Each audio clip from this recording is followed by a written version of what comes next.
I don't think she's going to be very happy this morning, Loz, because Jamie's a Rooster supporter and Latrell's been cast aside by Freddie, a former great Rooster himself. Who got cast aside by his own club anyway as a coach. Hello, Jaimee. Good morning, guys. How are you both? Yeah, going very well, Jaimee. Going very well. It's very hot in here this morning. Yeah, it is. It is like a sauna. Thank you. Well, talking about being hot then, Jaimee, I need to ask you. We've spoken about this before. What? Like the conversational starter. Like, has anyone ever sort of, try to come up here and start a conversation with any sort of like a quirky lame lines? pickup line? Yeah. I've had a few. There's some pretty good ones out there. Really?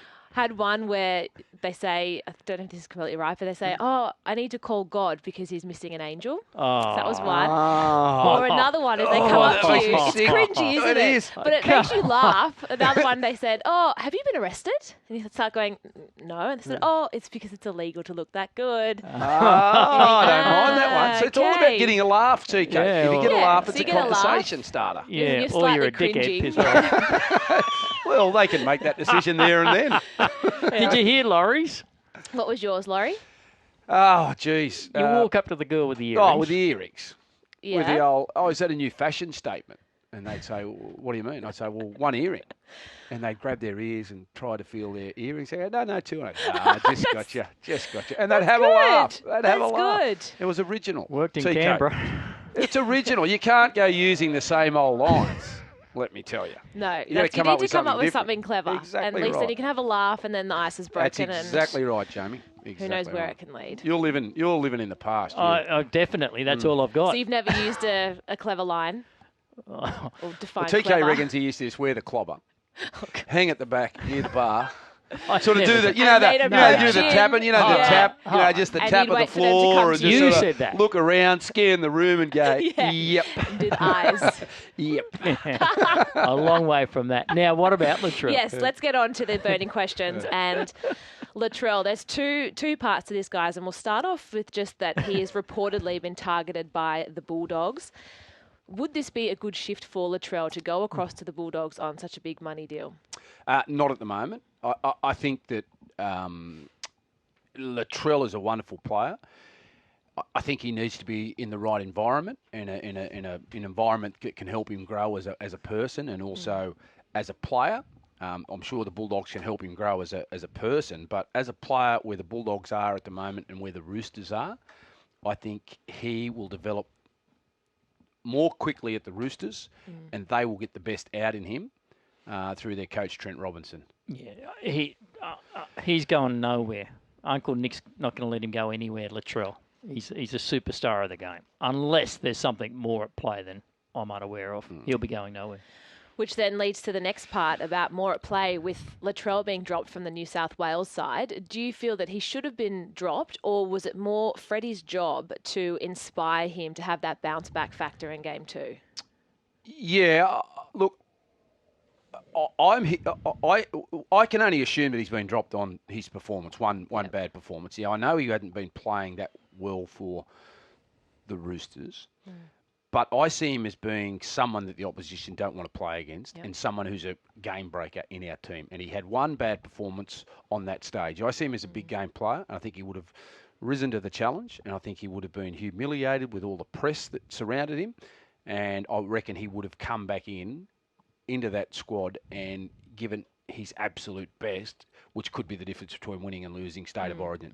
I think they've done the wrong thing by dropping him. I think they should have kept him in that team, and I think they should have mentored him and worked with him.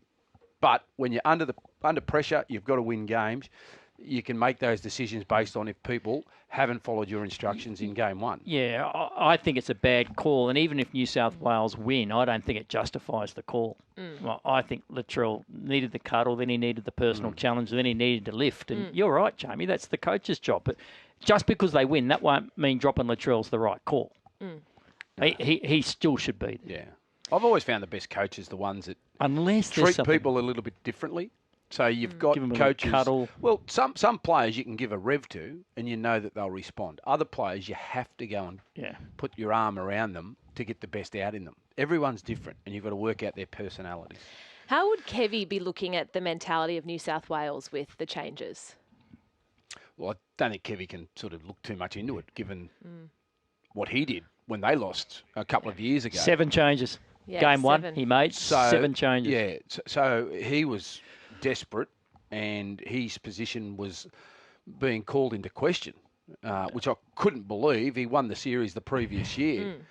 And for me, this has got the same sort of smell about it as New South Wales, because we won last year. Kevy won his first year in charge, and then they lose game 1, and everything, all of a sudden, the earth's going to cave in and everything's changing, and we need to do this and need to do that. If Freddie comes out and this New South Wales side win game 2, we'll be hard to beat, and we will go on and win the series. But, Jamie, you're right. Queensland will forget about those 7 changes, but they'll be going, look at those disloyal New South Welshmen. Don't worry, that's just the way they think. It's not right. But they believe it. But they believe it, and that's the only thing that matters. Here's an interesting stat, just quickly, I saw on Fox last night. Kevin Walters has a pattern of 2 wins followed by 2 losses over his 10-game Queensland coaching career. So based on that, we will win game 2. There you go. Let's move on, boys. So star attraction to the Hawks. So LaMelo Ball has been all the rage this week. He has signed on with the Illawarra Hawks. So question to you, who's the biggest signing in the NBL? Andrew Bogut or LaMelo Ball? Bearing in mind, Barack Obama now follows the Illawarra Hawks. Well, Andrew Bogut has been the biggest signing in the NBL. But if LaMelo Ball goes on and becomes a superstar, we'll look back on this and say, wow, how blessed were we to have someone like him come and play in our competition. Well, a little bit of evidence there. My young bloke's come home. He said, have you heard about the signing for the Illawarra Hawks? And he only follows the NBA, really, not really the NBL. He goes, we're all going to go and watch him. LaMelo. Wow. Well, all their So that, memberships you know, apparently have just been skyrocketing, and their Instagram account more than doubled in a space of just a few hours after he's it a was big announced. wheel, apparently. Just ask his dad. 4.5 million followers, I know. Well, their reality TV show, so that's going to be interesting how it all happens down in Illawarra. LeVar is coming. I don't know whether it'll be big enough for him. What, the gong. Well, it's going to be interesting. I thought if he was going to come to Australia, he might have gone to Melbourne, I thought that too. Kings United or the Melbourne. Kings. Wollongong. You'd be Interesting thinking to so. see how he Maybe fits in down they there. cheated with some of the photographs. Look at this big Straight bridge in the we've Gold got. Coast or the bridge. That All the Wollongong hype. Opera House, Yeah. that's pretty big, you know. It's certainly going to put Illawarra on the map, that's for sure. No, look, I hope he's as good as they say he is. He wants to Yeah. go number Well, he one wants the pick number at the one draft pick, yeah. So, So he's it's- obviously very, very good from a very famous family. And as I said, you know, the younger generation are certainly talking about LaMelo Ball. They have referred to the Ball family as the Kardashians of the basketball world. So Well, there you that go. can't be good. I know. That can't be good. And have you been arrested lately? Why is that? No, just one of those pickup lines. Well, You're you've asked supposed the to question, finish you it. finish it. I can't. It's news time. It's 8:30.